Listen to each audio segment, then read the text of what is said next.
एक तो पूरी कौम ने चीफ जस्टिस ऑफ पाकिस्तान से दरखास्त की और उनसे रिक्वेस्ट की और खतूत लिखे लाखों की तादाद में, और कुछ सोर्सेज ने कंफर्म किया है कि 1 लाख से ज्यादा खतूत पहुंचे हैं और बहुत सारे रास्ते में अभी भी, और बहुत सारे खतूत को इधर उधर करने की मुबैना कोशिश भी की गई है।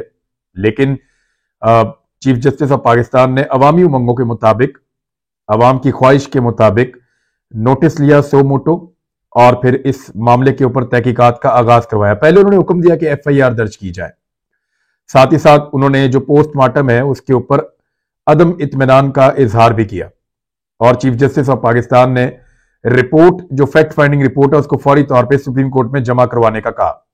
ये 3 बुनियादी मेन चीजें थी जो हुई थी। बाकी इसके बाद इन तहकीकात को आगे बढ़ाया जाएगा, फरीकैन को बुलवाया जाएगा, मजीद शवाहिद और गवाह वहां पे पहुंचेंगे, सब लोग अपनी अपनी बात करेंगे। बहुत सारे वो सवालात जो उठाए जाने चाहिए वो अब सुप्रीम कोर्ट ऑफ पाकिस्तान में उठाए जाएंगे। उसूलन तो ऐसा ही होना चाहिए। अब हुआ यह है कि रिपोर्ट जमा करवा दी गई और FIR भी दर्ज कर दी गई। आपको याद है कुछ अरसा पहले इमरान खान साहब के ऊपर गोलियां चली थी नवंबर के आगाज में। जब उन पर गोलियां चली, अब 1 महीना हो गया उस वाकये को, उनकी दरखास्त के ऊपर FIR अब तक दर्ज नहीं हो रही, क्योंकि उन्होंने FIR में 3 बहुत ताकतवर लोगों के नाम दिए थे। एक ISI के मेजर जनरल थे, एक राणा सनाउल्लाह थे और एक शहबाज शरीफ थे। 2 का ताल्लुक हुकूमत से और एक का ताल्लुक बहुत ताकतवर महकमे से है। तो उन तीनों के ऊपर FIR नहीं हो पाई। सुप्रीम कोर्ट ऑफ पाकिस्तान ने चंद दिनों के बाद मुदाखलत की थी और फिर IG पंजाब को हुक्म दिया था कि आप फौरी तौर पे FIR दर्ज करें। IG पंजाब ने अपनी ही मुद्दत में एक अजीब सी FIR दर्ज कर दी थी पुलिस की मुद्दत में, और उस FIR के बाद सारा मामला ठप हो गया था। ऐसा लगता है कि अरशद शरीफ शहीद वाले केस में भी वफाकी हुकूमत ऐसा ही खेल खेलना चाह रही है। सुप्रीम कोर्ट ऑफ पाकिस्तान ने इमरान खान साहब की FIR दर्ज करने की जो दरखास्त है उसके बाद उसको एंटरटेन नहीं किया कि एक FIR दर्ज हो चुकी है, बाकी तहकीकात होंगी और पता चलेगा। अब जहां तक मामला है अरशद शरीफ शहीद के कत्ल का, तो देखिए वहां कत्ल कैसे हुआ इसके बारे में हम नहीं जानते। वहां गोली चलाने वाले हाथ कौन से थे इसके बारे में हम नहीं जानते। हमें नहीं पता कि वहां पे किन हालात के अंदर यह कत्ल किया गया है, एग्जैक्ट टाइम क्या था, फोरेंसिक क्या कहती है, वहां की इन्वेस्टिगेशन क्या कहती है।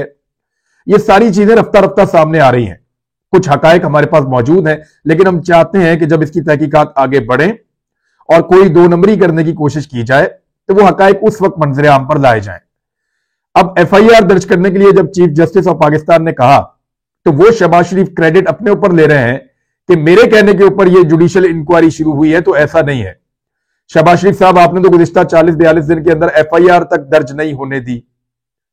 आप तो वो शख्स हैं जो जस्टिफाई कर रहे थे उन मुकदमात को, जो मुकदमात अरशद शरीफ के खिलाफ नामालूम मुद्दइयों की जानिब से दर्ज करवाए गए थे और नामालूम हाथ उसके पीछे मौजूद थे जिनका सबको मालूम है। तो शहबाज शरीफ साहब, आप ही ने तो पंजाब में और इस्लामाबाद में मुकदमात दर्ज किए सहाफियों के ऊपर, आप ही ने गिरफ्तार करवाया, आप ही ने टॉर्चर किया, और आपके साथ जो है वो आपके सहूलतकार मौजूद थे, पाकिस्तान की एस्टेब्लिशमेंट के ताकतवर आदमी। मैं पिछले भी व्लॉग में कह चुका हूं कि जब भी इसका खुरा नापा जाएगा तो ये मामला साबिक army chief general Qamar Javed Bajwa तक जाएगा। और अब तो खबरें सामने आ रही हैं कि नजम सेठी साहब ने भी कहा, इरफान सिद्दीकी साहब ने भी लिखा, और बहुत सारे लोग कह रहे हैं कि इमरान खान साहब से, नवाज शरीफ साहब से एक्सटेंशन मांगी जा रही थी और कोशिश की जा रही थी कि एक्सटेंशन को बढ़ा दिया जाए। इमरान खान साहब ने बीच में एक लॉलीपॉप दिया भी था, बिल्कुल वैसा ही जैसे लॉलीपॉप इमरान खान साहब को देने की माजी में बार बार कोशिश की गई या दिए गए उनके। तो इमरान खान साहब ने भी उसी तरह का एक वापस, यानी जिस तरह की हरकत उनके साथ की गई, उन्होंने लगभग वैसी ही हरकत वापस कर दी और एक दिन कह भी दिया कि ठीक है, अगर कोई 4-6 महीने आगे बढ़ जाए और ये इलेक्शन करवा लें और उसके बाद नया आर्मी चीफ मुंतखब हो जाए, तो इस पर बड़ी उम्मीद लग गई थी।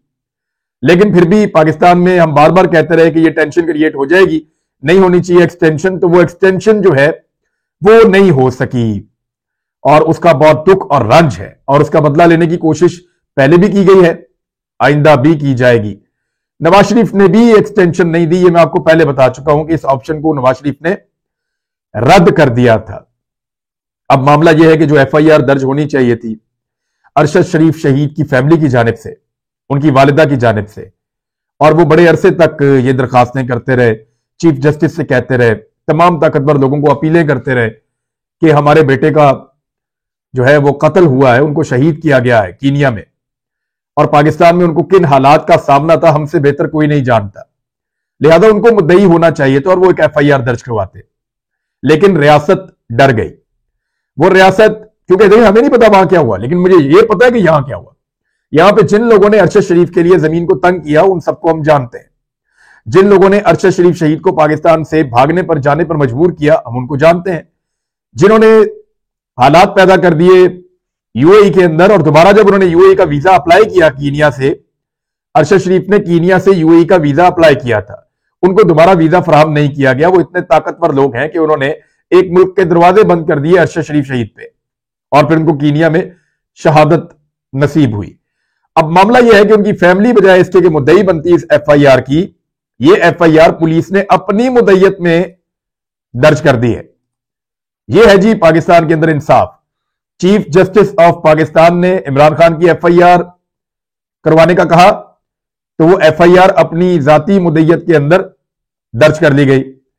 अब उन्होंने कहा कि अरशद शरीफ शहीद की एफआईआर दर्ज की जाए, उनके लवाहिकीन जिंदा हैं, वो लावारिस नहीं है, तो अब उनकी एफआईआर भी पुलिस ने अपनी मुद्दईयत में ही दर्ज कर दी एसएचओ की इस्लामाबाद के थाने में।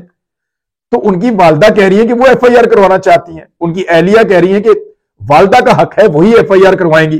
पहले तो कोशिश की गई कि फैमिली को आपस में लड़वाया जाए, लेकिन बड़ी समझदारी के साथ और बड़ी समझबूझ के साथ इस फैमिली ने तकसीम होने से इनकार कर दिया, और ये चीजें बाद में सामने आएंगी। लेकिन बड़ी शानदार फैमिली है अरशद शरीफ शहीद की, खासतौर पर उनकी वालदा जो है उन्होंने सबको जैसे इकट्ठा रखा है और जैसे सबका ख्याल रखती हैं। अब अरशद शरीफ की वालदा की मुद्दईयत में मुकदमा ना दर्ज करना गलत है, यह एतजाज एहसन साहब फरमा रहे हैं। उन्होंने कहा कि उनकी वालदा की मुद्दईयत के अंदर मुकदमा दर्ज होना चाहिए था। जब वारिसान मौजूद हों तो पुलिस की मुद्दईयत में मुकदमा दर्ज नहीं किया जा सकता, यह एतजाज एहसन साहब कह रहे हैं।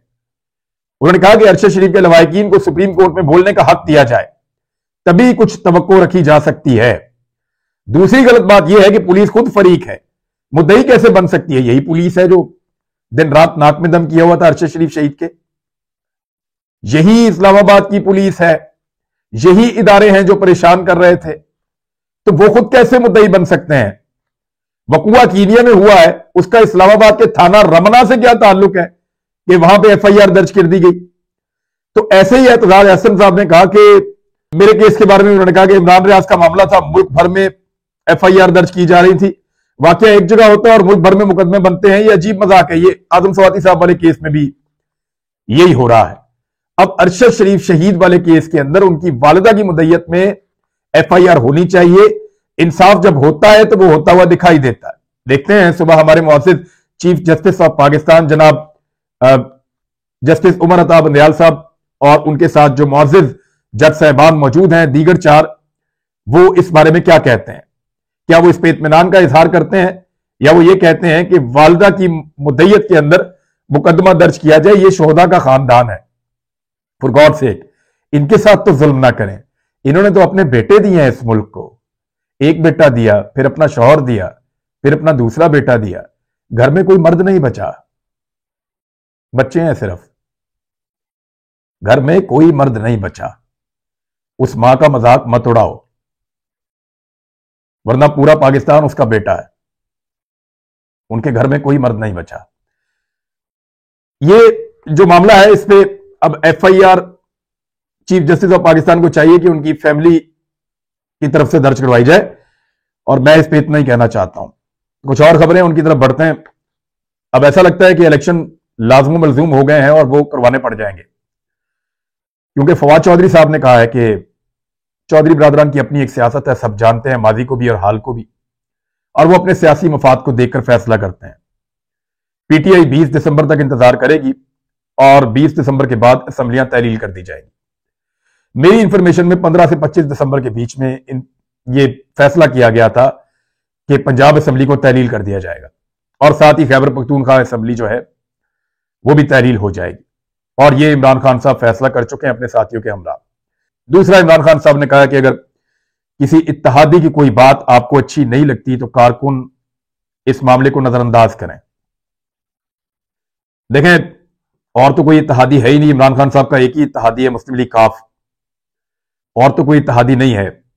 अब उनके लोग आजकल कुछ स्टेटमेंट्स दे रहे हैं और वो अपने आप को एस्टेब्लिशमेंट से दूर नहीं रख सकते। उनके खानदान का एक रिकॉर्ड है कि वो इदारों के साथ, खासतौर पे फौज के साथ बात बनाकर रखते हैं और वो नाराज उनको नहीं करते, किसी को भी नाराज कर सकते हैं।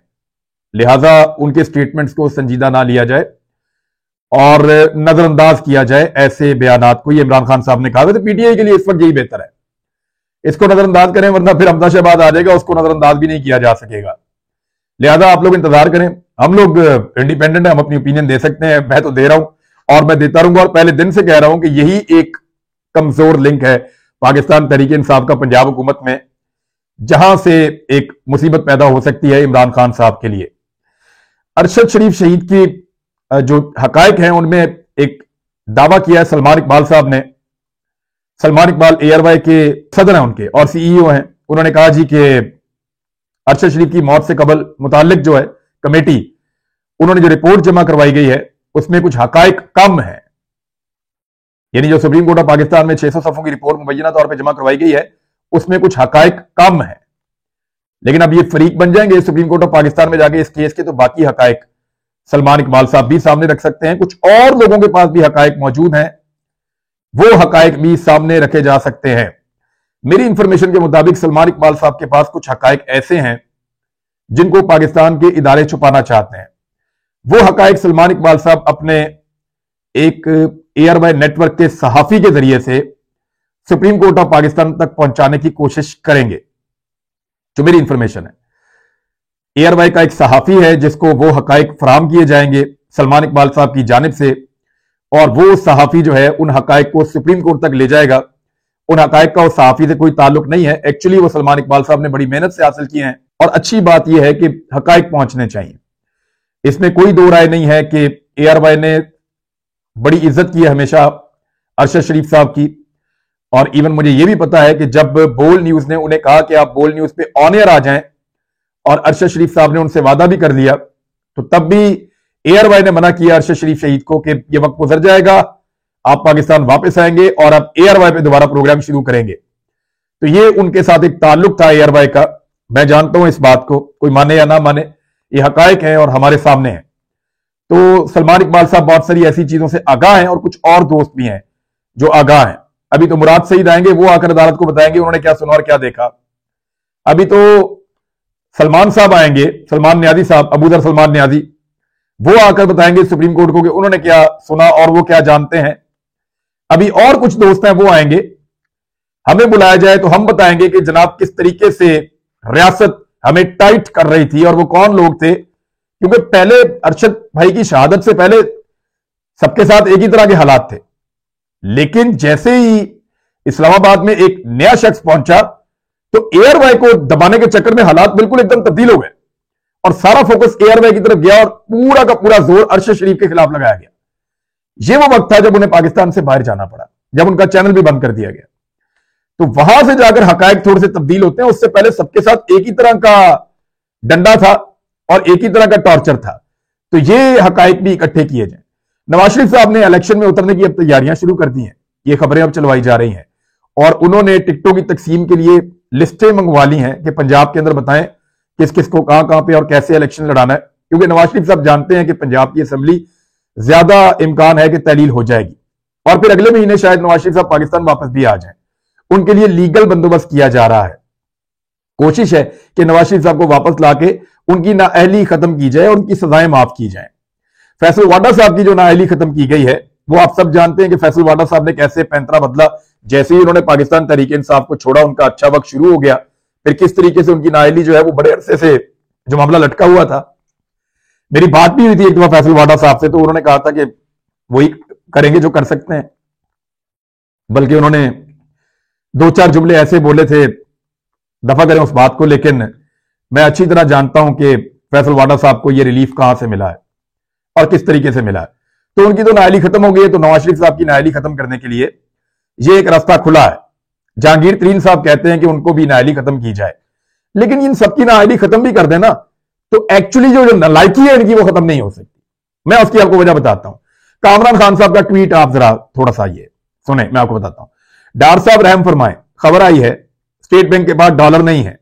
कराची बंदरगाह पर फंसे हुए 250 कंटेनर्स प्याज 63 कंटेनर्स, लहसुन 104 कंटेनर्स, अदरक ये क्लियर भी नहीं हो सकती क्योंकि आपके पास डॉलर ही नहीं है।